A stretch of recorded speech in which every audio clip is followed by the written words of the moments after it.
In this beautiful session, we are going to talk about an electron transport chain. Amazing visuals के साथ इस particular topic को हम learn करेंगे. मुझे पता है आप में से कई बच्चों को इसमें कंफ्यूजन जाता है, ये टॉपिक बोरिंग सा लगता है, समझ में नहीं आता कि यार इसमें चल क्या रहा है. But my promise, I am using the word promise, this is my promise कि एक बार इस सेशन को आपने देख लिया, इसके बाद कोई कंफ्यूजन नहीं बचेगा. एब्सोल्युटली क्रिस्टल क्लियर हो जाएंगे आपके concept. Okay right, so let's start. Electron transport chain, ये चेन है, इस चेन का हम यूज करेंगे. इस चेन में से इलेक्ट्रॉन्स को हम रन करवाने वाले हैं. क्यों करेंगे, कैसे करेंगे, सब कुछ देखेंगे. Right, so let's start. Right, okay. So ये है अपना ग्लाइकोलिसिस. ग्लाइकोलिसिस वाला बंदा क्या करता है, हमने देखा था फर्स्ट सेशन में, जहां पे ग्लूकोज का ब्रेक डाउन होता है इस तरीके से पायरुवेट में, और यहां से हमने इलेक्ट्रॉन निकाल दिए. मैंने आपको कहा भी था कि triose phosphate is a electron rich और एनर्जेटिक मॉलिक्यूल है वो. राइट, तो वहां से ही तो हमने NADH बनाया था ग्लाइकोलिसिस में. NADH क्या है, NADH के पास इलेक्ट्रॉन है. सो ये रहा NADH ने यहां से निकाले हुए इलेक्ट्रॉन ले लिए, ये बन गया था, मतलब NAD ने लिए, तो एक कंप्लीट स्ट्रक्चर बन गया NADH. तो NADH क्या है, इलेक्ट्रॉन कैरियर है. इलेक्ट्रॉन्स मतलब एनर्जी होगी भाई. राइट, बिल्कुल सही बात. ओके, फिर ये जो बचा हुआ पायरुवेट था, राइट, ये जो बचा हुआ पायरुवेट था, इस पायरुवेट को हमने क्या किया, माइटोकॉन्ड्रियल मैट्रिक्स के अंदर हमने भेज दिया. ये गया माइटोकॉन्ड्रियल मैट्रिक्स के अंदर. माइटोकॉन्ड्रियल मैट्रिक्स के अंदर जाने के बाद कनेक्टिंग लिंक की एक रिएक्शन हुई, ऑक्सीडेटिव डिकार्बोक्सिलेशन हुआ, पायरुवेट डिहाइड्रोजनेस आया, अपना काम किया. फिर क्रेब्स साइकिल आया, क्रेब्स साइकिल ने भी NADH बनाए, मतलब यहाँ पे भी ये इलेक्ट्रॉन कैरियर NADH है, FADH2 भी है. सो यहाँ पे NADH, FADH2 ये क्या है, ये सब लोग इलेक्ट्रॉन कैरियर है. इलेक्ट्रॉन मतलब एनर्जी को लेके जा रहे हैं. मतलब हमने क्या किया, हमने कुछ ATP बनाए जो कि हमारे रेडीमेड यूज के लिए हमें मिल गए. कुछ जो है वो हमने NADH बनाए, इनसे अब हम ATP बनाएंगे. तो ये जो इलेक्ट्रॉन कैरियर से ये देखो, ये लेके जा रहे हैं इस तरीके से. और कहाँ पे लेके आ रहे हैं, यहाँ पे इलेक्ट्रॉन ट्रांसपोर्ट चेन के पास. यहां पे आने के बाद अपने इलेक्ट्रॉन दे देते हैं, बिल्कुल सही बात. और इलेक्ट्रॉन ट्रांसपोर्ट चेन जो है इस तरीके से अब रन होने लगती है. ये जो इलेक्ट्रॉन्स है, इस इलेक्ट्रॉन में से एनर्जी निकाली जाती है, ATP बनाए जाते हैं, एनर्जी कॉइन है. ये जो ATP है आप मसल में डाल दो तो मसल कॉन्ट्रैक्ट हो जाएगी. ये जो ATP है आप आपके न्यूरॉन्स पे डाल दोगे तो स्टिमुलस कंडक्ट हो जाएगा. ये जो ATP है आपके हार्ट के ऊपर आप डाल दो तो आपका हार्ट बीट करने लगेगा. राइट, सो ATP हर जगह ATP की जरूरत है, वो ATP इस तरीके से बन रहे हैं. देखो राइट, हम जो बात करते हैं एनर्जी एनर्जी एनर्जी एनर्जी मतलब क्या है, ATPs है. राइट, जब आप भागते हो भागते हो भागते हो भागते हो, फिर थक जाते हो, आप नहीं भाग सकते, ATP भाई खत्म हो गए. राइट, ओके, साइनाइड पी लिया, इंस्टेंट डेथ हो गई. क्यों, क्योंकि ATP का इमीडिएटली प्रोडक्शन रोक दिया गया साइनाइड की वजह से. सो such an important molecule, adenosine triphosphate, ATP. Right, so let's start कि यार ये चीज हो क्या रही है, किस तरीके से ये चीज कैरी आउट होती है, चलो देखते हैं. सो ये है अपना माइटोकॉन्ड्रिया. इस माइटोकॉन्ड्रिया को हम ओपन करते हैं. ओके राइट, ओके, सो ये रहा माइटोकॉन्ड्रिया. सो ये है outer mitochondrial membrane. It is a double membrane structure like chloroplast, बिल्कुल सही बात. सो ये है आउटर माइटोकॉन्ड्रियल मेम्ब्रेन, ये रही इनर माइटोकॉन्ड्रियल मेम्ब्रेन. मुझे यहाँ पे दिख भी रहा है कि इनर माइटोकॉन्ड्रियल मेम्ब्रेन फोल्डेड है, बिल्कुल सही बात. तो can you see here electron, ये जो इनर माइटोकॉन्ड्रियल मेम्ब्रेन है ये इस तरीके से फोल्डेड है, इस तरीके से फोल्डेड है. Can you see here, it is folded structure. इसे मैं क्रिस्टी कहता हूँ. राइट, इसे मैं क्रिस्टी कहता हूँ, बिल्कुल सही बात. तो ये जो मेम्ब्रेन है, ये रही इनर माइटोकॉन्ड्रियल मेम्ब्रेन, ये रही आउटर माइटोकॉन्ड्रियल मेम्ब्रेन. इन दोनों मेम्ब्रेन के बीच में जो स्पेस है इसे मैं कहता हूं इंटर मेम्ब्रेन स्पेस, जो कि दोनों की स्पेस में है. ये जो स्पेस है which is bounded by the inner mitochondrial membrane, I call it as a mitochondrial matrix. Chloroplast में हमने इसी टाइप के स्पेस को क्लोरोप्लास्ट का स्ट्रोमा कहा था, बिल्कुल सही बात. ओके, जो अब हम बात कर रहे हैं इलेक्ट्रॉन ट्रांसपोर्ट चेन की, वो यहाँ पे लोकेटेड है eight the inner mitochondrial membrane. अगर मैं आपको पूछूं कि भाई क्या क्लोरोप्लास्ट में भी इलेक्ट्रॉन ट्रांसपोर्ट चेन होती है, अगर आपको पता है तो मुझे कमेंट में बताओ कि क्या क्लोरोप्लास्ट में भी इलेक्ट्रॉन ट्रांसपोर्ट चेन होती है. होती है तो वो कहाँ पे होती है, कुछ अगर पता है, कुछ याद आ रहा है तो मुझे जरूर बताना कमेंट सेक्शन में। I am waiting for that answer. Okay, so ये रहा अपना मोटा मोटा माइटोकॉन्ड्रिया का स्ट्रक्चर। तो हम बात कर रहे हैं, हमारे लिए जो इंपॉर्टेंट है ये रहा इनर माइटोकॉन्ड्रियल मेम्ब्रेन, जहां पे हमारी इलेक्ट्रॉन ट्रांसपोर्ट चेन लोकेटेड है। ओके, सो इनर माइटोकॉन्ड्रियल मेम्ब्रेन को अब हम देखने वाले हैं। So can you see here, this is a inner mitochondrial membrane, this is the outer mitochondrial membrane, this is the intermembrane space, and this is the mitochondrial matrix। Inner mitochondrial membrane, outer mitochondrial membrane, इन दोनों के बीच में है intermembrane space, ये रहा mitochondrial matrix. तो I hope कि ये तो आपका क्लियर हो गया कि हमने किस तरीके से हमारी डायग्राम डिजाइन की है। इनर माइटोकॉन्ड्रियल मेम्ब्रेन, उसके बाहर आउटर माइटोकॉन्ड्रियल मेम्ब्रेन, दोनों के बीच में इंटरमेम्ब्रेन स्पेस, और यहाँ पे मुझे कुछ दिखाई दे रहा है स्पेस, जिसे मैं इंटरमेम्ब्रेन स्पेस, जिसे मैं माइटोकॉन्ड्रियल मैट्रिक्स कहता हूँ, राइट। Okay, done, fine.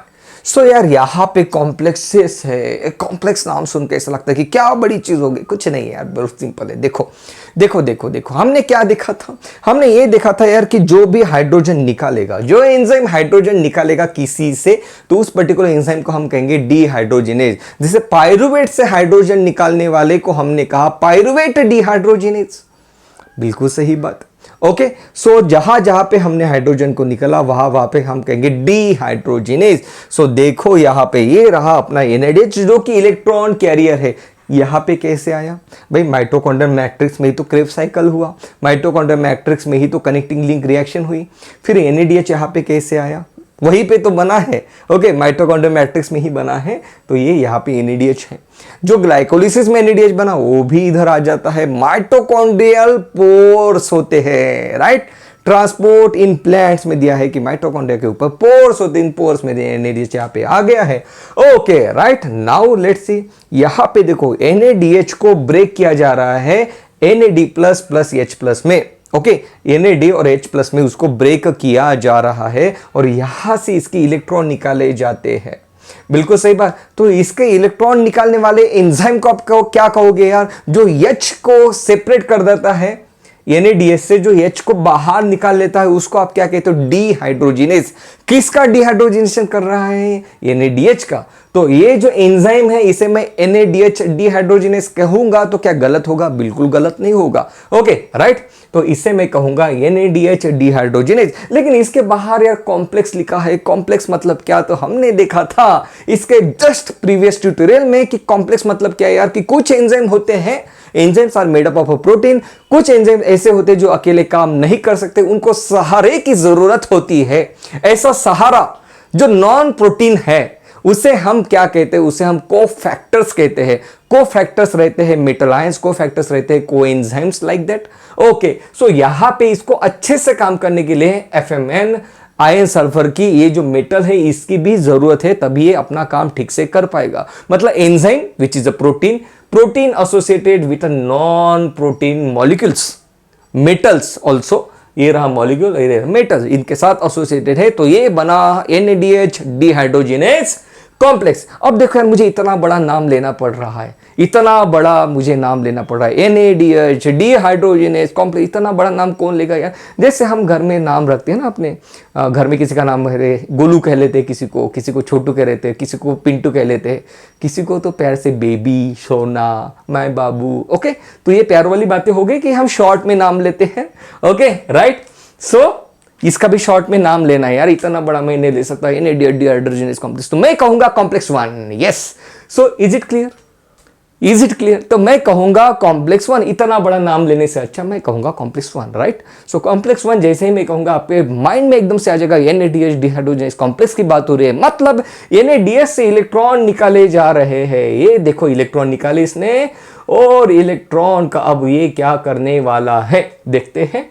सो यहां पे ये देखो electron higher to lower transfer हो रहा है, हायर रेडॉक्स पोटेंशियल से लोअर रेडॉक्स पोटेंशियल पे ये ट्रांसफर हो रहे हैं इलेक्ट्रॉन, जिसकी वजह से यहाँ पे एनर्जी रिलीज होती है। कैन यू सी हियर, बिल्कुल सही बात। आपको कुछ याद आ रहा होगा जो हमने देखा था non cyclic and cyclic photophosphorylation with amazing visuals, हमने देखा था कि वहां पे भी तो डाउनहिल टाइप का ट्रांसफर हो रहा था, उस पर्टिकुलर रिएक्शन को हमने डाउन हिल रिएक्शन कहा था, जहां पर हायर एनर्जी से लोअर एनर्जी, देखो ऊपर से नीचे आ रहा है इलेक्ट्रॉन, एनर्जी रिलीज हुई, उस एनर्जी को यूज किया गया to pump the protons into the inter membrane space. Are you getting my point? मतलब आपको माइंड में अब आ रहा होगा कि यहाँ पे भी कुछ प्रोटॉन ग्रेडियंट करने की बॉडी की साजिश है। बिल्कुल सही बात, आप बिल्कुल सही जा रहे हो। देखो फिर से एक बार मैं आपको बता रहा हूँ, मैं इसलिए जानबूझ के बार बार बताऊंगा ताकि आपके कंसेप्ट क्लियर हो जाए। एक बार कंसेप्ट क्लियर हो गए तो यार इस पर्टिकुलर टॉपिक को पढ़ने के लिए 5 मिनट से ज्यादा टाइम नहीं लगना चाहिए। इतने कंसेप्ट को हमने स्ट्रांग बनाना है। कोई मुझे पूछ रहा था कि सर मैं चाहता हूं कि मेरे बहुत अच्छे मार्क्स है, मेरा टारगेट है कि मैं टॉपर्स के रैंक में आ जाऊं, तो मुझे क्या करना पड़ेगा? बिल्कुल सही बात है यार, ऐसा ड्रीम होना चाहिए। ओके, तो मैंने कहा कि बेटा आपकी हरकतें भी टॉपर्स के जैसे होनी चाहिए। हरकतें टॉपर्स के जैसे होगी तो रिजल्ट टॉपर के जैसे आएगा। अब हरकतें टॉपर्स के जैसे होनी मतलब क्या? आपका जागना, आपका सोना, आपका बात करना, आपका सोचने का तरीका, आपका खाना, आपका डेली रूटीन, सब कुछ एक टॉपर बंदा जैसे कर रहा होगा उसके जैसे आपका होना चाहिए। तो टॉपर क्या करता है? अपने कंसेप्ट को क्लियर रखता है, अपना आज का काम आज के आज ही करता है। ओके, डीपीपी सॉल्व करता है, कोई बैकलॉग नहीं रखता, मेहनत लेता है, एक दिन भी अपना वेस्ट नहीं जाने देता, अपने टारगेट की तरफ बढ़ता है। ओके, रिजल्ट बेटा एक दिन में नहीं आता है, रिजल्ट एक दिन में नहीं आता है, कोई पेड़ पौधा एक दिन में बड़ा नहीं होता है, राइट?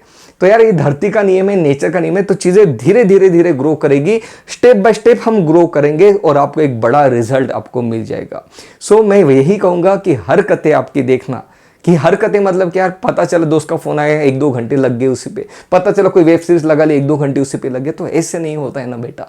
ओके, तो यहाँ पे हमें अपनी जान डालनी पड़ेगी, तब ऐसा कुछ निखर के आएगा ऊपर रिजल्ट, वो आएगा फॉर श्योर 100% आएगा। पहले डेडिकेशन के साथ उसको अपने झोंक तो दो, चीजों को समझ तो लो, और फिर देखो एग्जामिनर की हिम्मत नहीं होगी आपको कंफ्यूज करने की यार इलेक्ट्रॉन ट्रांसपोर्ट चेन की, जिसके बारे में आप इतने सारे डाउट्स लेके आते हो। एक फोनिंग रहता है ना हेड पे कि यार क्या होगा इलेक्ट्रॉन ट्रांसपोर्ट चेन। सिंपल है यार, देखो।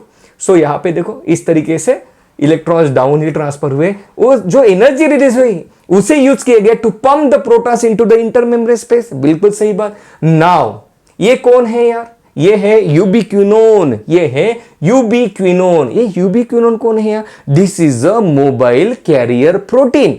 ये तीनों वर्ड इंपॉर्टेंट है। मोबाइल है which is located at the inner mitochondrial membrane, the outer region, the outer side region of the inner mitochondrial membrane, ऐसे बताया है एनसीईआरटी ने। देखो आउटर साइड में है, बिल्कुल सही बात। Now this is a mobile carrier protein, तो ये यहां पे इलेक्ट्रॉन को कैरी करेगा क्योंकि ये मोबाइल है। देखो यस यस राइट। सो ये मोबाइल है, इलेक्ट्रॉन को लेके गया यहां पे। ये सभी एमसीक्यूज है यार कि कोई कॉम्प्लेक्स 1 से कॉम्प्लेक्स 3 के पास कौन लेके जाएगा इलेक्ट्रॉन। देखो यहीं पे तो क्लियर हो जाएगा सब कुछ, आपके आंखों के सामने आना चाहिए, है ना? इतने ब्यूटीफुल विजुअल्स देखो।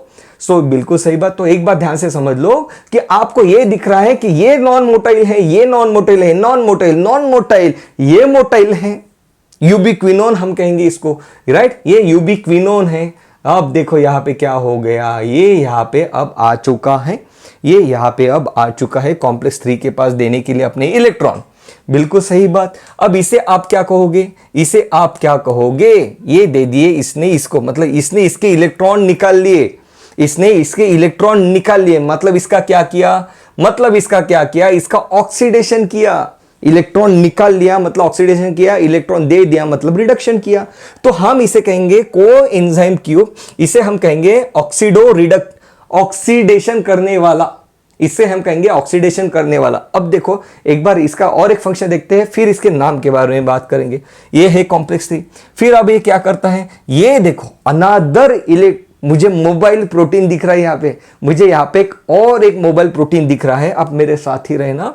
तो यहां पे ये जो है अपनी इलेक्ट्रॉन इसको दे देता है, फिर से एनर्जी रिलीज हुई, उस एनर्जी को यूज किया गया to pump the proton into the inter membrane space. बिल्कुल सही बात, बिल्कुल सही बात। ओके नाउ, तो इसने इसका ऑक्सीडेशन किया, इसका रिडक्शन किया, मतलब मैं इसे कहूंगा ऑक्सीडो रिडक्टेज, इसे मैं कहूंगा ऑक्सीडो रिडक्टेज। सो कोएंजाइम क्यू साइटोक्रोम से ऑक्सीडो रिडक्टेज इसे कहते हैं, इस पर्टिकुलर एंजाइम को। देखो कोएंजाइम क्यू का ऑक्सीडेशन करने वाला, साइटोक्रोम सी का रिडक्शन करने वाला, उसको इलेक्ट्रॉन दे दिया मतलब उसको मैंने रिड्यूस किया, तो इसे हमने नाम दिया coenzyme Q cytochrome C oxidoreductase. Okay right. या तो फिर इसका और एक नाम है जिसे हम कहते हैं साइटोक्रोम BC1 कॉम्प्लेक्स, जिसे हम कहते हैं साइटोक्रोम BC1 कॉम्प्लेक्स। अब साइटोक्रोम बी साइटोक्रोम सी क्या है? कुछ नहीं है। साइटोक्रोम मतलब प्रोटीन, ऐसा प्रोटीन, इस तरीके से प्रोटीन रहेगा, इस तरीके से प्रोटीन रहेगा, ऐसे ऐसे ऐसे फोल्डेड, और इसके बीच में इस तरीके से एक आयन रहेगा, राइट। इस तरीके से बीच में आयन रहेगा Fe, राइट। तो इसे हम साइटोक्रोम कहते हैं, इसे हम साइटोक्रोम कहते हैं। बिल्कुल सही बात। ओके, तो इसे हम साइटोक्रोम कहते हैं। So what is cytochrome? Cytochrome के पास क्या है? इसके पास आयन है। बिल्कुल सही बात, आपको समझ में आ जाना चाहिए, ये पूछा जा सकता है आपको। ओके, एनसीईआरटी ने दिया भी है। सो इसका नाम आपको समझ में आ गया कि coenzyme Q cytochrome C oxidoreductase, एक ये कह लो आप। नहीं तो फिर इसे साइटोक्रोम बी, इसके पास साइटोक्रोम बी है। साइटोक्रोम के अलग अलग टाइप है, मैंने अभी आपको बताया। साइटोक्रोम मतलब क्या? एक प्रोटीन जिसके बीच में आयन है, राइट। तो यहां पे इसके साइटोक्रोम्स के भी टाइप होते हैं। यहां पे जो साइटोक्रोम है वो है cytochrome B, cytochrome C, C1। तो इस पर्टिकुलर स्ट्रक्चर को हम कहते हैं cytochrome B cytochrome C1 complex. बिल्कुल सही बात ना। ओके, क्या ये मोटाइल है? नहीं, मोटाइल नहीं है। क्या यूबिक्विनोन मोटाइल है? बिल्कुल सही बात है। जैसे यूबिक्विनोन ने अपना इलेक्ट्रॉन इसको दे दिया, यहां पे फिर से देखो, जैसे ही यूबिक्विनोन अपना इलेक्ट्रॉन इसको दे देता है तो ये यूबिक्विनॉल बन जाता है। इसे कहते हैं, एनसीईआरटी को डीप में पढ़ना, एनसीईआरटी ने दिया है। जैसे ही इसने अपना इलेक्ट्रॉन इसको दे दिया तो इसे हम इसे यूबिक्विनॉल कहेंगे, राइट। बिल्कुल सही बात। Okay right. सो ये आ गया cytochrome C. Cytochrome C is another mobile carrier protein. Another word is क्या? क्योंकि पहले तो ये था, ये है और एक। बिल्कुल सही बात। तो इसको हमने दे दिया इलेक्ट्रॉन डाउन हिल ट्रांसफर हो रहा है, protons are getting pump into the intermembrane space. अगर आपको याद आ रहा होगा तो हमने देखा था non cyclic photophosphorylation and cyclic photophosphorylation में वहां पे भी प्रोटॉन्स का पंपिंग हो रहा था from the stroma into the lumen of a thylakoid. याद आ रहा है कुछ, राइट। खोई हुई यादों में जाओ, याद करने की कोशिश करो। एक्चुअली इसको देखने के बाद अगर आपने नहीं देखा नॉन साइक्लिक तो इमीडिएटली उसको देख लो, ताकि चीजें रिवाइज हो जाए और आपके माइंड में चीजें क्लियर हो जाए। ओके, क्योंकि एग्जामिनर इसको कंपेयर करेगा। ओके, एनसीईआरटी ने खुद कंपेयर किए हैं दोनों रिएक्शन को। Okay right. सो ये रहा साइटोक्रोम सी। ओके, अब यहां पे देखो होता क्या है। साइटोक्रोम सी लेके गया इलेक्ट्रॉन और दे दिया कॉम्प्लेक्स 4 को। जाहिर सी बात है, साइटोक्रोम सी से इलेक्ट्रॉन निकाल रहे हैं, मतलब क्या हो रहा है? साइटोक्रोम सी का ऑक्सीडेशन हो रहा है। तो मैं इसे क्या कहूंगा? मैं कहूंगा इसे साइटोक्रोम सी ऑक्सीडेज, मतलब साइटोक्रोम सी का ऑक्सीडेशन करने वाला, या तो फिर मैं कहूंगा कि कॉम्प्लेक्स 4। बिल्कुल सही बात। क्या इसके पास और कौन है कोफैक्टर्स? इसके पास आयन, सल्फर है, हीम मतलब ये आयन ही हो गया, कॉपर भी है। वेरी वेरी इंपॉर्टेंट पॉइंट, इसके पास कॉपर भी है। देखो, आपको लग रहा होगा कि यार यहाँ पे कॉपर ही क्यों लिया, यार आपको लग रहा होगा कि यहाँ पे आयन ही क्यों लिया, है ना। यार यहाँ पे बाकी के लोग क्यों नहीं लिए, यहाँ पे बीच में ही कोई दूसरा मेटल आयन क्यों नहीं लिया? इसलिए नहीं लिया बेटा, क्योंकि ये जो है ना कॉपर, आयन, ये इसलिए लिए हैं क्योंकि ये अच्छे वाले हैं, ये मेटल्स अच्छे हैं, ये इलेक्ट्रॉन लेने के बाद दे देते हैं। कई मेटल्स तो ऐसे हैं जो कहते हैं मेरे पास इलेक्ट्रॉन आ गया, मैं नहीं दूंगा। तो ये भाई सिलेक्टेड है, इसकी प्रॉपर्टी है, इलेक्ट्रॉन लेने के बाद छोड़ते हैं ये। हमें ऐसा ही चाहिए था, नहीं तो पता चला कि इनके पास आ गया, यहाँ पे पहले ही आ गया NADH कॉम्प्लेक्स के पास, और उस मॉलिक्यूल ने अपना इलेक्ट्रॉन पकड़ के रखा, छोड़ा ही नहीं। तो ऐसे कैसे चला गया? फिर तो इलेक्ट्रॉन ट्रांसपोर्ट आगे जाएगा नहीं। इलेक्ट्रॉन, हम इलेक्ट्रॉन को क्यों ट्रांसपोर्ट कर रहे हैं? ताकि एनर्जी को रिलीज कर सके। एनर्जी को क्यों रिलीज करना है? ताकि प्रोटॉन्स को पंप कर सके। प्रोटॉन्स को कहां पे पंप करना है? इंटरमेम्ब्रेन स्पेस में पंप करना है। क्यों पंप करना है उसके ऊपर अब हम आ रहे हैं। ओके राइट, बिल्कुल सही बात। सो यहां पे कॉम्प्लेक्स 4 आ गया है। ओके, कॉम्प्लेक्स 4 के बाद देखो, कॉम्प्लेक्स 4 ने भी इलेक्ट्रॉन को पंप किया।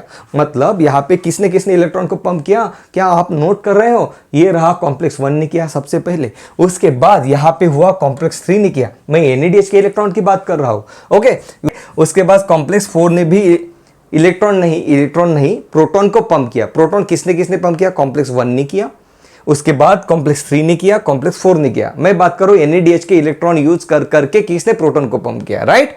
बिल्कुल सही बात। यहां पे आपको बोला जा रहा है कि भाई इनके जो सीक्वेंस है ये आपको पता होने जरूरी है। Cytochrome B right, cytochrome C and then we have cytochrome A3। तो ये सीक्वेंस आपको पूछा जाता है कि इलेक्ट्रॉन ट्रांसपोर्ट चेन में साइटोक्रोम किस तरीके से अरेंज है। Cytochrome B C A A3, अगर आपको इसको याद रखने में परेशानी हो रही है तो आप याद रख सकते हो कि bachelor of computer application, okay, bachelor of computer application BCA A3 इस तरीके से, लेकिन आपको पता चाहिए यार, हाँ प्लीज इसको मिस मत करना, ये MCQ आप चुका है इसके पहले प्रीवियस ईयर्स में, बिल्कुल सही बात। ओके राइट, ओके सो ये देखो, ये जो इलेक्ट्रॉन है इसका क्या होगा, तेरा क्या होगा रे, क्या खा लिया। तो ये जो इलेक्ट्रॉन है ये इसको रिसीव करता है ऑक्सीजन, यहाँ पे इसे रिसीव करता है ऑक्सीजन, रिसीव करने के बाद यहाँ पे with the help of H+ ion वो वाटर में कन्वर्ट हो जाता है, बिल्कुल सही बात। सो फाइनल इलेक्ट्रॉन किसके पास गया, ऑक्सीजन के पास गया। तो मैं एक बार फिर से आपको एक बार दिखा देता हूं, फिर से इसको रिवाइज कर लेते हैं ताकि कंफ्यूजन नहीं बचे यार, राइट। तो अपनी शुरुआत हुई थी यहाँ पे, ये जो स्ट्रक्चर है, फिर कहानी को फिर से हम आगे बढ़ाएंगे। फिर हमने कहा कि यहाँ पे NADH आ जाता है, ओके। इनके नाम हमने पढ़े, inner mitochondrial membrane, inter membrane space, outer mitochondrial membrane, ये माइटोकॉन्ड्रियल मैट्रिक्स है।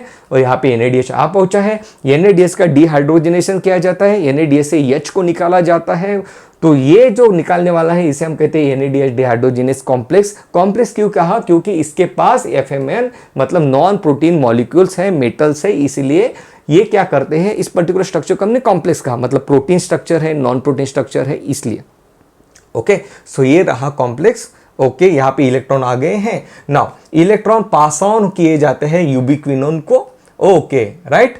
सो इलेक्ट्रॉन जब पास ऑन किए गए तब कॉम्प्लेक्स 1 क्या करता है, प्रोटॉन को पंप करता है। कहाँ पे पंप करता है, इंटरमेम्ब्रेन स्पेस में पंप कर देता है। ये जो यूबिक्विनोन है ये अब रेड्यूस हो गया क्योंकि इसको हमने इलेक्ट्रॉन दे दिए। तो ये जो रेड्यूस हुआ इसे हम कहेंगे यूबिक्विनॉल, राइट। इसे अब हम कहेंगे यूबिक्विनोन। मुझे लगता है इसके पहले मैंने कुछ गलत बोला था तो संभाल लेना।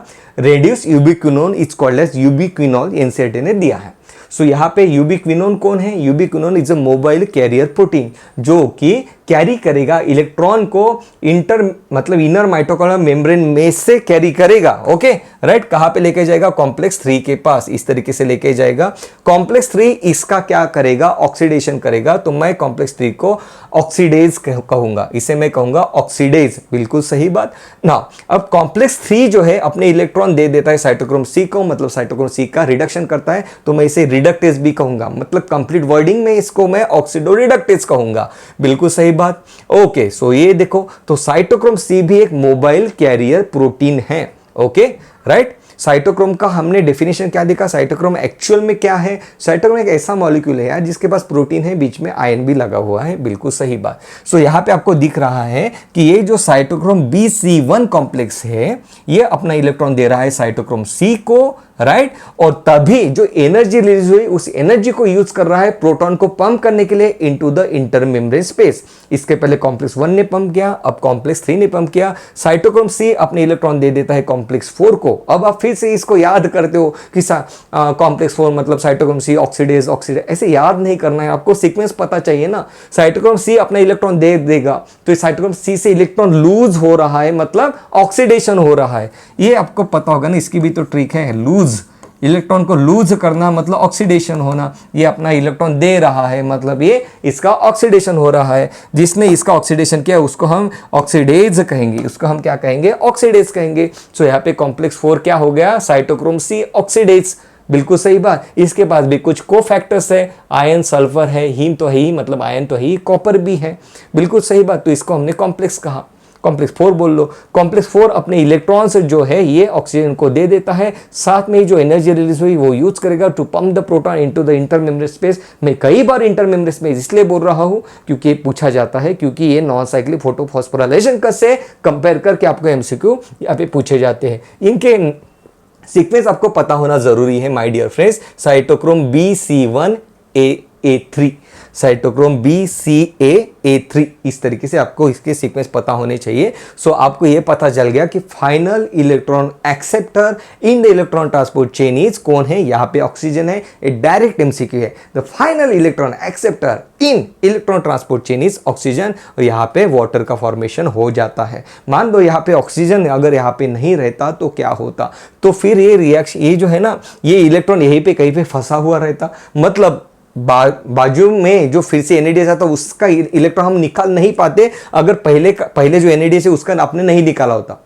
मेरा क्या बोलना है, ध्यान से सुनो। मैंने आपको ये कहा कि मान लो यहाँ पे ऑक्सीजन नहीं आता, अगर ऑक्सीजन नहीं आता तो इलेक्ट्रॉन ये यहीं पे रहता, अगर इलेक्ट्रॉन यहीं पे रहता तो फिर से जो इलेक्ट्रॉन आने वाला है दूसरे NAD से, क्या वो आ पाता? नहीं आ पाता। मतलब क्या NADH से NAD बन पाता? नहीं बन पाता। मतलब आपके पास NAD नहीं बचता। मतलब क्रेब्स साइकिल के लिए आपको NAD चाहिए क्योंकि उसी NAD से आप NADH बनाते हो। इसलिए हम कहते हैं कि भाई क्रेब्स साइकिल जो है उसके लिए ऑक्सीजन का होना जरूरी है। It is a aerobic reaction, ये उसका रीजन है। क्रेब्स साइकिल में एक्चुअल में ऑक्सीजन कहीं पे डायरेक्टली नहीं यूज हुआ, लेकिन बिकॉज कि आपको फ्री NAD चाहिए इसलिए आप कहते हो कि Krebs cycle is a aerobic reaction. सही बात। व्हाइल ग्लाइकोलिसिस के लिए ऑक्सीजन की बिल्कुल भी जरूरत नहीं है। Okay right. तो यहाँ पे ऑक्सीजन ले लिया, वाटर बन जाएगा यहाँ पे। Okay right. नाउ तो ये तो हो गई NADH की बात। अब बात करते हैं FADH2 की। ओके तो हमने क्या देखा था कि सक्सिनेट डिहाइड्रोजिनेस क्या करता है? Succinate dehydrogenase succinate to fumarate में कन्वर्शन कर देता है और यहाँ पे FADH2 बना देता है। तो यहाँ पे जो एंजाइम है उसे हम क्या कहेंगे? Succinate dehydrogenase. अगर आपको याद आ रहा होगा तो क्रेब्स साइकिल में हमने देखा था कि all the enzymes of the Krebs cycle are located in the matrix except succinate dehydrogenase which is located near to the inner mitochondrial membrane. आपको दिख ही रहा है कि सक्सिनेट डिहाइड्रोजिनेस यहाँ पे लोकेटेड है। राइट बिल्कुल सही बात। सो सक्सिनेट डिहाइड्रोजिनेस क्या कहा था हमने? इसकी ट्रिक भी देखी थी कि सक्सेस इज अ फाडू सक्सेस। मतलब यहाँ पे जो सक्सिनेट का कन्वर्शन फ्यूमेरेट में होगा तो यहाँ पे FADH2 से FAD बनेगा। मतलब यहाँ पे हमने H को निकाल दिया है तो इस एंजाइम को हमने डिहाइड्रोजिनेस कहा। सो यहाँ पे हमने इलेक्ट्रॉन निकाल लिए। इलेक्ट्रॉन FADH2 के इलेक्ट्रॉन सबसे पहले किसके पास आ गए? क्या कॉम्प्लेक्स 1 के पास आए? आपको दिख ही रहा है नहीं, वो इलेक्ट्रॉन सबसे पहले आ गए हैं कॉम्प्लेक्स 2 के पास। कॉम्प्लेक्स 2 को आपने क्या कहा? सक्सिनेट डिहाइड्रोजिनेस कहा। ओके अब फिर से यूबिक्विनोन आ जाता है। जैसे ही उसने इलेक्ट्रॉन ले लिया मतलब उसका रिडक्शन हो गया, मतलब अब हम उसे यूबिक्विनॉल कहेंगे। ये एक मोबाइल कैरियर प्रोटीन है। आपको दिख रहा है कि यहाँ पे क्या ये डाउनहिल ट्रांसफर हो रहा है? क्या ये यहाँ से नीचे जा रहा है? इलेक्ट्रॉन नीचे जा रहा है क्या? नहीं जा रहा है। ओके ओके इलेक्ट्रॉन यहां से जब यूबिक्विनोन लिया था तो नीचे के साइड में ट्रांसफर हुआ था। कि यहां पे ऐसा कुछ हुआ कि इलेक्ट्रॉन डाउनवर्ड साइड में जा रहा है? नहीं जा रहा है। तो क्या एनर्जी रिलीज होगी? नहीं रिलीज होगी। अगर एनर्जी रिलीज नहीं होगी तो क्या हाइड्रोजन का पंपिंग होगा? क्या प्रोटॉन पंप किए जाएंगे इंटरमेम्ब्रेन स्पेस में कॉम्प्लेक्स 2 के द्वारा? ओके यार देखो थोड़ा जोश के साथ पढ़ा करो। यहां पे इतने सारे माइन्यूट MCQ है। मैं इसके ऊपर टेस्ट जब लेता हूं ना बच्चा, 60% लोग भी अब मतलब उनको आंसर्स नहीं आते। मैक्सिमम क्वेश्चंस के आंसर 60% लोगों को नहीं आते हैं। आपको लग रहा होगा देख के हुए बिल्कुल आसान है। ध्यान से समझो, ध्यान से सुनो। ओके ये जो है ना भेड़ चाल चल रही है। मतलब हम जो कहते हैं कि 100 में से सिर्फ 5% ही लोग क्यों सक्सेसफुल हो पा रहे हैं? क्योंकि बाकी के लोग भेड़ की चाल चल रहे हैं। समझ में नहीं आ रहा, पढ़े जा रहे हैं, आगे चलते हुए जा रहे हैं, चलते हुए जा रहे हैं, चलते हुए जा रहे हैं, without building the concept, without understanding the concept. और फिर कॉल आते हैं, फिर मेल्स आते हैं कि मेरे मार्क्स नहीं आए। मार्क्स क्यों नहीं आएंगे? अगर आपने ठीक से पढ़ा तो मार्क्स क्यों नहीं आएंगे? ठीक से पढ़ना पड़ेगा, मेहनत करनी पड़ेगी, रात को जागना पड़ेगा। कड़वी बातें हैं यार, लेकिन क्या करूं? चाहता हूं कि आपने जो ठाना है आपके मन में वो आपको मिल जाए। चाहता हूं कि यार आपको सच मतलब जो लाइफ आप जीना चाहते हो वो आप लाइफ जी ले। ओके ये नहीं कि डॉक्टर बनना सबसे मतलब बेस्ट है इसलिए आप डॉक्टर बन जाओ, ऐसा नहीं है। क्योंकि आप चाहते हो कि डॉक्टर बनो इसलिए आपने बनना चाहिए, ये मेरा मानना है। सभी लोग मतलब सभी फील्ड अच्छे है, डॉक्टर इंजीनियर, लेकिन आपको जो अच्छा लगे वो आपको मिलना चाहिए, ये मेरा एम है। तो उसके लिए यार समझो चीजों को। राइट यहां पे देखो, यहां पे अब क्या हो रहा है? यहां पे प्रोटॉन का पंप नहीं हुआ। One of the most important MCQ कि यहां पे बिल्कुल भी नहीं होता है। मतलब आपको दिखाई देगा कि इसने NADH ने कॉम्प्लेक्स 1 से भी इलेक्ट्रॉन पंप किए, 3 से भी किए, 4 से भी किए। FADH2 क्या कर रहा है? FADH2 के इलेक्ट्रॉन 3 और 4 से ही पंप करेंगे, आगे हम देखेंगे। मतलब FADH2 कम इलेक्ट्रॉन को पंप करता है, इसलिए हम आगे देखेंगे कि NADH बिकॉज कि ज्यादा प्रोटॉन को पंप करता है इसलिए NADH से 3 ATP बनते हैं, जबकि FADH2 से 2 ही ATP बनते हैं। एक वेरी वेरी इंपॉर्टेंट पॉइंट है बच्चा। ओके राइट सो अब यूबिक्विनोन आएगा, कॉम्प्लेक्स 3 के पास दे दिया इलेक्ट्रॉन। ओके कॉम्प्लेक्स 3 क्या करेगा? प्रोटॉन को पंप करेगा। बिल्कुल सही बात। देखो प्रोटॉन को पंप किया, इलेक्ट्रॉन चले गए साइटोक्रोम C के पास। साइटोक्रोम C क्या करता है? फिर से यहाँ पे इलेक्ट्रॉन दे देता है। Protons accumulate in the intermembrane space, all India 2011 कई बार पूछा गया है। कॉम्प्लेक्स 3 से इलेक्ट्रॉन चले गए कॉम्प्लेक्स 4 के पास, ओके, फिर से एनर्जी रिलीज हुई और जो इलेक्ट्रॉन आए वो रिसीव कर लिया ऑक्सीजन ने, यहाँ पे वाटर बन गया है। So this is a reduction and oxidation reaction. This kind of reaction is called as a redox. Reduction हो रहा है, ऑक्सीडेशन हो रहा है। आपने देखा था इसका सबसे पहले रिडक्शन हुआ, फिर इसका ऑक्सीडेशन हुआ। इसका भी पहले इलेक्ट्रॉन लिया मतलब रिडक्शन हुआ, इलेक्ट्रॉन दे दिया मतलब ऑक्सीडेशन हुआ। So this is called as a redox reaction, reduction and oxidation reaction. Okay, right. So इसके पास आयन है, ये भी हमने देख लिया साइटोक्रोम के पास। ओके, बिल्कुल सही बात। Okay, right. क्या बचा? हाँ, तो हम ये देख रहे हैं कि by with the flow of the electron यहाँ पे प्रोटॉन्स एक्यूमुलेट होते हुए जाते हैं इंटर मेम्ब्रेन स्पेस में। यहाँ पे कई सारे प्रोटॉन्स देखो एक्यूमुलेट हो चुके हैं, कई सारे प्रोटॉन, मतलब यहाँ पे ज्यादा प्रोटॉन, यहाँ पे कम प्रोटॉन, मतलब इंटर मेम्ब्रेन स्पेस में ज्यादा प्रोटॉन, माइटोकॉन्ड्रियल मैट्रिक्स में कम प्रोटॉन, मतलब यहाँ पे प्रोटॉन ग्रेडियंट अब एस्टेब्लिश हो चुका है। और हमने देखा था कि प्रोटॉन ग्रेडियंट जब एस्टेब्लिश होता है तो क्या होता है, प्रोटॉन्स ट्रैवल करते हैं अलोंग द कॉन्सेंट्रेशन ग्रेडियंट, लेकिन उनको कोई प्रोटीन चैनल तो चाहिए, क्योंकि यहां से कैसे आ जाएंगे यार, कोई इनको चैनल तो देना पड़ेगा, कोई उसको उनका रास्ता तो देना पड़ेगा लाने के लिए। जो रास्ता है उसे हम एटीपी सिंथेज कहते हैं। एटीपी सिंथेज के पास दो टाइप के यूनिट्स है। ये जो एंजाइम है 2 यूनिट से बना है। एक यूनिट को हम कहते हैं F0 यूनिट। F0 मतलब क्या, that unit which is embedded in the inner mitochondrial membrane, that particular unit is called as a F0 unit, while the another unit which is facing towards the mitochondrial matrix is called as a F1 unit। बिल्कुल सही बात। Now अब यहाँ पे proton moves from higher concentration gradient to lower concentration gradient. याद करो non cyclic photophosphorylation में हमने क्या देखा था, जैसे टर्बाइन मशीन होती है, जिस मशीन को वाटर के थ्रू उसको चलाया जाता है, फिर इलेक्ट्रिसिटी जनरेट की जाती है, बिल्कुल वही उसी टाइप का प्रिंसिपल यहां पे काम करेगा। प्रोटॉन यहां पे हायर टू लोअर पास होंगे, जैसे ही पास होंगे तो इसका कन्फर्मेशन मतलब इसका शेप एक तरीके से चेंज हो जाएगा, रोटेट हो जाएगा और एडीपी और पी को मिला देगा तो यहां पे एटीपी बन जाएगा। देखो यहां पे देखो एकदम से वो एक्टिवेट हो जाता है। फिर से देखो, proton is moving from higher proton gradient to lower proton gradient. यहां पे एटीपी सिंथेस हुआ, जिसने एटीपी का सिंथेसिस किया, बन गया आपका एटीपी। यस यस, कमेंट में जरूर बताना मुझे यार वीडियो कैसे लगा। अभी वीडियो खत्म नहीं हुआ है, लेकिन बताना जरूर। If you are finding this videos helpful ना, तो कमेंट में बताते जाओ, क्योंकि दीज आर योर इमोशंस, जिससे मुझे पता चलता है। नहीं तो यहाँ पे अब मैं बैठा हूँ और यहाँ पे मेरे सामने कोई नहीं, अकेला ही जोर जोर से चिल्ला रहा हूँ, है ना। तो यार कनेक्शन बनना चाहिए, तो एक चीज हो सके तो करना, है ना। तो यहां पे एटीपी बन गया आपका। ओके, तो हम इसे क्या कहते हैं, ऑक्सीडेटिव फॉस्फोराइलेशन। ये जो इलेक्ट्रॉन ट्रांसपोर्ट चेन से आपने एटीपी बनाई, इसे हम कहते हैं ऑक्सीडेटिव फॉस्फोराइलेशन, मतलब ऑक्सीडेशन कर करके आपने यहां पे एटीपी बनाए। So this is called as oxidative phosphorylation. Okay, जो साइनाइड हम कहते हैं कि साइनाइड से इंस्टेंटली डेथ होती है, क्योंकि वो कॉम्प्लेक्स 4 के साथ इमीडिएटली बाइंड कर जाता है। जैसे कॉम्प्लेक्स 4 के साथ बाइंड कर दिया, इलेक्ट्रॉन आगे फ्लो नहीं होगा, एटीपी नहीं बनेगी। एटीपी नहीं बना तो भाई मसल कांटेक्ट नहीं होंगे चेस्ट में, मसल कांटेक्ट नहीं होंगे चेस्ट के, तो चेस्ट जो है ब्रीद इन कैसे करेगा, ऑक्सीजन नहीं आएगा, डेथ हो जाएगी। इस तरीके से काम करता है।